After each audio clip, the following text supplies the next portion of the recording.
Hello বন্ধুরা, আসসালামু আলাইকুম। আমি সোহান আছি আপনাদের সাথে। বন্ধুরা, স্ন্যাপশিট ফটো এডিটিং টিউটোরিয়ালে আজকে তৃতীয় পর্বে আপনাদেরকে স্বাগতম।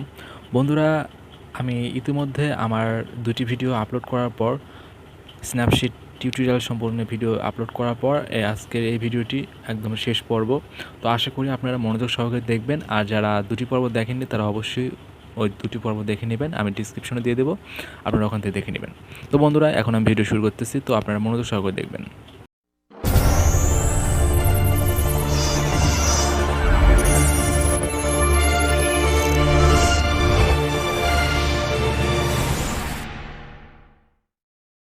তো বন্ধুরা, আরেকটি কথা না বলি না, যারা আমার চ্যানেল নতুন দর্শক তারা অবশ্যই চ্যানেলটি সাবস্ক্রাইব করবেন এবং পাশে থাকা নোটিফিকেশন বেলটি বাজিয়ে দেবেন।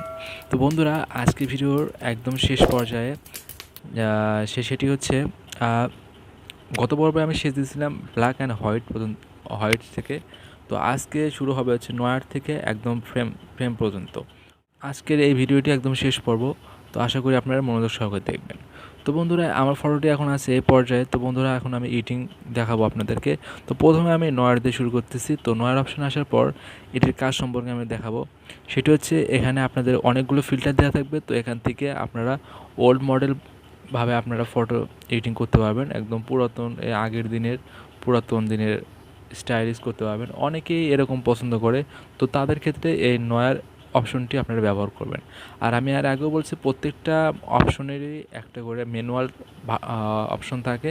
তো আপনারা সেটি ইউজ করে আপনাদের যেরকম ভালো লাগে, তো সেরকমভাবে আপনারা এটি কমিয়ে বাড়িয়ে নিয়ে আপনারা ফটো এডিটিং করতে পারবেন। তো এইগুলো নয়ারের কাজ। তো তারপরে অপশনটি সেটা হচ্ছে পোর্ট্রাইট। তো বন্ধুরা, এই অপশনটির কাজ একদম অতুলনীয়, যা বলার মতো না।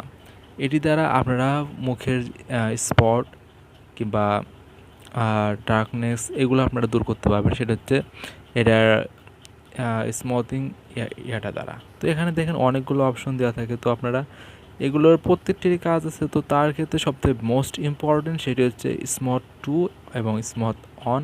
আর আপনারা যদি চোখের কাজ করেন তাহলে আই অন, আই টু। তো আপনারা এগুলো দিয়ে কাজ করবেন। তো আমি স্মথ টু দিয়ে কাজ করে দেখাচ্ছি। তো এখানে ম্যানুয়াল ভার্সনে আপনারা দেখতে পাবেন স্কিন স্মুথিং, এখানে 70+ আছে। তো আমরা এখান থেকে যদি কমে নিই, আমাদের স্কিনটা স্মুথিংটা কম হবে, আর যদি বাড়িয়ে দিই একদম নিখুঁত হয়ে যাবে স্মুথ। তো বন্ধুরা, এটা আপনারা আপনাদের ফটোটি ট্রাই করে দেখতে পাবেন। আর আয়ের ক্ষেত্রে আপনারা এটি যখন বাড়াবেন তখন দেখবেন যে আপনাদের চোখগুলো ভালোভাবে ফুটে উঠবে, একদম অনেক সুন্দর লাগবে ফটো। তো বন্ধুরা, আপনারা এরকমভাবে দেখে দেখে এডিটিং করে নেবেন। এখানে হচ্ছে আমি দেখাতে পারতেছি না, কারণে ফটোটি অলরেডি মনে করেন ফেসটা ক্লিয়ার আছে। তো যে কারণে স্মুথ স্মুথ এই যে স্মুথ কিন্তু ফুল দিয়ে দিছি, দেখেন এখন কীরকম লাগতেছে ফেসটা। আর স্মুথ যখন কমে দেবো দেখেন কীরকম লাগে, আর যখন বাড়িয়ে দেবো তখন কেমন লাগে। তো বন্ধুরা, এটি হচ্ছে আপনারা ফেসকে স্মুথ করতে পারবেন যাদের মুখে ব্রণ আছে এবং স্পট দাগ ডার্ক সাইকেল, তো এদের ক্ষেত্রে। তো বন্ধুরা, আপনারা এই অপশনটি ব্যবহার করে ফটো এডিটিং করতে পারবেন। তো তারপরের অপশনটি সেটি হচ্ছে হেড পোজ। তো বন্ধুরা, এই অপশনটি দ্বারা আপনারা আপনাদের হেড, অর্থাৎ আপনাদের যে স্টাইল, ফটোর স্টাইলটি আপনারা চাইলে সিস্টেম করতে পারবেন। এই যে এখানে 4টি আইকন আছে। তো বন্ধুরা, এখান থেকে আপনারা যেদিকে টান দেবেন আপনাদের মাথাটি ওদিকে ঘুরবে, আবার যেদিকে ঘোরাবেন সেদিকেই ঘুরবে। অনেক সময় দেখা যায় যে একটু স্টাইলিশের জন্য, একটু স্টাইলিশ কমের জন্য দেখা যায় ফটোটার সৌন্দর্য নষ্ট হয়ে যায়। তো এক্ষেত্রে আপনারা এটি ব্যবহার করে আপনাদের ইচ্ছামতোভাবে আপনারা মাথা ঘুরিয়ে নিতে পারবেন। এই যে মাথা কিন্তু ঘুরতেছে। তো বন্ধুরা, এরকমভাবে আপনারা ফটো এটি দ্বারা মাথা ঘুরিয়ে নেবেন।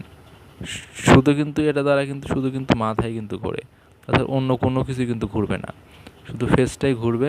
তো বন্ধুরা, আপনারা খেয়াল করে এডিটিং করে নেবেন। তো তারপরে অপশনটি সেটি হচ্ছে লেন্স ব্লাওয়ার। তো লেন্স ব্লাওয়ার দ্বারা আপনারা ফটোর ব্যাকগ্রাউন্ডটা একদম ব্লার করতে পারবেন। এখানে লেন্স ব্লাওয়ার দেওয়া আছে। ব্লাওয়ারটি আপনারা এই বৃত্তটি যেখানে রাখবেন ততটুকুই ক্লিয়ার হবে, আর বাকিটুকু ব্লাওয়ার হয়ে যাবে। তো এখানে ম্যানুয়াল ভার্সনে দেখেন, এখানে ব্লাওয়ারের আছে, আপনারা অপশন আছে। তো আপনি চাইলে বাড়াতে পারবেন কিংবা চাইলে কমাতে পারবেন ব্লাওয়ার। তো বন্ধুরা, এরকমভাবে আরও, অর্থাৎ আপনাদের যে ব্লাওয়ারটা করবেন তো সেটির সীমানা এটি দ্বারা বাড়াতে পারবেন। এটি দ্বারা হচ্ছে কালো করতে পারবেন ভেন্টেজ দিয়ে। ভেন্টেনেন্ট এটির কাজ আমি গত ভিডিওতে দেখিয়েছি, তো আপনারা যদি দেখে না থাকেন ওই ভিডিওটি দেখে নেবেন। তো বন্ধুরা এই যে এরকমভাবে আপনারা এডিটিং করতে পারবেন এটা দ্বারা। তো তারপরের অপশনটি সেটি হচ্ছে আমি দেখাবো। তো তারপর অপশন হচ্ছে ভেন্টেনেন্ট। এটি অর্থাৎ ভেন্টেজের অপোজিট এটি একটা অপশন। এটি দ্বারাও আপনারা সুন্দর করে এডিটিং করতে পারবেন। এই যে অর্থাৎ চাইলে চতুর্পাশে কালো করতে পারবেন কিংবা চাইলে ফর্সা করতে পারবেন। তো আমার মতে এটি কালো রাখলে হয় কি আপনাদের ফটো দেখতে সুন্দর লাগে। তো বন্ধুরা এটির কাজ সম্পূর্ণ এইটাই। আর তাহলে ব্রাইটনেস বাড়াতে পারবেন আর কমাতে পারবেন ম্যানুয়াল ভার্সন দ্বারা। তো বন্ধুরা তারপরের অপশনটি সেটি হচ্ছে ডাবল এক্সপোজার। তো বন্ধুরা এটি দ্বারা আপনারা ফটোর ব্যাকগ্রাউন্ড চেঞ্জ করতে পারবেন একদম সুন্দরভাবে। তো তার এটি অপশনটি ক্লিক করার পর এই যে দেখতে পাবেন এখানে প্লাস আইকন, তো এখানে যাবেন। তো যাওয়ার পর আপনাদের গ্যালারি থেকে যে কোনো ফটোটি আপনারা সিলেক্ট করে নেবেন, অর্থাৎ যে ফটোটা দ্বারা আপনারা ব্যাকগ্রাউন্ড চেঞ্জ করবেন তো সিম্পলি সেই ফটোটা এখানে সিলেক্ট করে নেবেন। আমি আপনাদেরকে দেখানোর সাথে একটি ফটো আমি নিচ্ছি, নিয়ে ব্যাকগ্রাউন্ড একটু চেঞ্জ করে দেখাচ্ছি আপনাদেরকে। তো এরকমভাবে আপনারা ব্যাকগ্রাউন্ড চেঞ্জ করতে পারবেন। তো বন্ধুরা এখানে আমি একটা ব্যাকগ্রাউন্ড নিচ্ছি। তো নেওয়ার পরে এখানে দেখতে পাবেন হচ্ছে স্ক্রিন ডার্ক আছে। তো এরকমভাবে আপনারা সিলেক্ট করতে পারবেন। তো যেরকম ভালো লাগে তো প্রথমে আগে আপনারা সিলেক্ট করে নেবেন, আবার চাইলে এখান থেকে নাও করতে পারবেন। আর এখানে হচ্ছে অপরচুনিটি, তো আপনারা বাড়াতে পারবেন কমাতে পারবেন। এরকম করে রাখলেও এরকম যদি রেখে দিই ফটো কিন্তু দেখতে সুন্দর লাগতেছে। আর চাইলে আপনারা বাড়াতে পারবেন। তো বাড়ালে পরে সম্পূর্ণ বাড়ালে পরে এটা যখন কাজ করবেন দেখতে খারাপ লাগবে, এটি সবসময় কমিয়ে দেবেন, একটু কমিয়ে দেওয়ার পর এটি এডিটিং করবেন। তো এখন কিন্তু দেখাচ্ছে এরকম ফেসটা ক্লিয়ার না।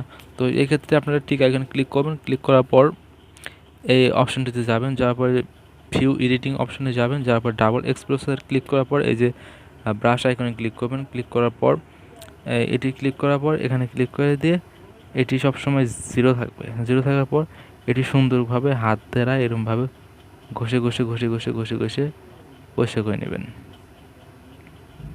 ফেসটা যেন ক্লিয়ার হয় এদিকে আপনারা লক্ষ্য রাখবেন। এরকমভাবে আপনারা হাতের মাধ্যমে ঘষে ঘষে ঘষে ঘষে আপনাদের ফেসটা ক্লিয়ার করতে পারবেন এবং ব্যাকগ্রাউন্ডটা সেট করতে পারবেন। তো এখন দেখেন ফটোটা দেখতে কেমন লাগতেছে। আমি আপনাদেরকে ভালোভাবে দেখাতে পারতেছি না, কারণ এক হাতে মাইক্রোফোন ধরে আছে, এক হাতে এডিটিং করতেছি, এতে সুন্দর হচ্ছে না। বাট তারপরও আপনাদের বোঝানোর ক্ষেত্রে আমি এরকমভাবে এডিটিং করতেছি। তো অন্যথায় আপনারা এরকমভাবে এডিটিং করবেন। এখন দেখেন ফটোটি দেখতে কেমন লাগতেছে, আগে কেমন ছিল আর এখন কেমন। তো ডাবল এক্সপোজার এটির কাজ।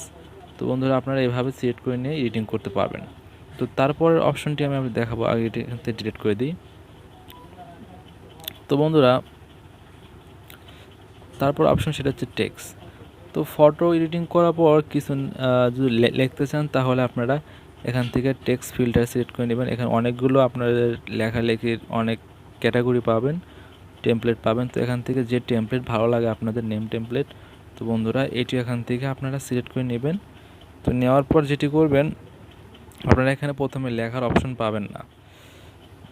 তো এই ক্ষেত্রে যেটি করতে হবে সেটি হচ্ছে যে কোনো একটি লেখা সিলেক্ট করার পর লেখার উপর ডাবল ক্লিক করবেন। ডাবল ক্লিক করার পর এরকম একটি ড্যাশবোর্ড আসবে। তো ড্যাশবোর্ড আসার পর এটি সম্পূর্ণ এখান থেকে কেটে দেবেন। কেটে দেওয়ার পর এখানে লিখবেন। তো আমি এখানে একটা লিখতেছি সোহান অনলাইন ভিডি। তো এই লেখার পর এখান থেকে ওকে চাপ দেওয়ার পরে যে লেখাটি কিন্তু এখানে বসে গেল। তো আপনারা চাইলে লেখার এটা একটু কমাতে পারবেন, স্ক্রিনের সাথে অ্যাডজাস্ট করতে পারবেন, আবার চাইলে এটা দিয়ে বাড়াতে পারবেন। আর যদি লেখার কালারিং চেঞ্জ করতে চান তো তাহলে এখানে যাবেন, যাওয়ার পর এখানে আপনার লেখার কালার এখান থেকে চেঞ্জ করতে পারবেন। তো বন্ধুরা এই অপশনটির পরে আপনারা দেখতে পাবেন ফ্রেম অপশন। তো এটি সর্বশেষ অপশন। এটি হচ্ছে ফটো ফ্রেম। ফটো ফ্রেমের এখানে অনেকগুলো টেমপ্লেট দেওয়া আছে। যে টেমপ্লেটটি ভালো লাগে এখান থেকে আপনারা সেই টেমপ্লেটটি সিলেক্ট করতে পারবেন। কিন্তু দুঃখের বিষয় এই টেমপ্লেট অপশনে কোনো রকম ম্যানুয়াল কোনো অপশন নাই, যে কারণে এখানে যেরকম দেওয়া থাকবে তো আপনারা সেই রকম অনুযায়ী আপনারা ফটোর ফ্রেম সিলেক্ট করতে পারবেন। তো বন্ধুরা আশা করি বিষয়টা বুঝতে পারছেন। আর যদি বুঝতে না পারেন অবশ্যই আমাকে কমেন্টে বলবেন, আমি আপনাদেরকে আপনাদের সমস্যার সমাধান করার চেষ্টা করব। তো বন্ধুরা এই ছিল শেষ পর্বটি, আশা করি আপনারা বিষয়টি বুঝতে পারছেন। তো বন্ধুরা দেখা হচ্ছে অন্য কোনো একটা ভিডিও নিয়ে, স্ন্যাপশিট কিংবা যে কোনো অ্যাডোবি লাইট রুম যে কোনো একটি অ্যাপসের ভিডিও নিয়ে দেখা হচ্ছে পরবর্তী ভিডিওতে। আপনারা ভালো থাকবেন, সুস্থ থাকবেন, খোদা হাফেজ।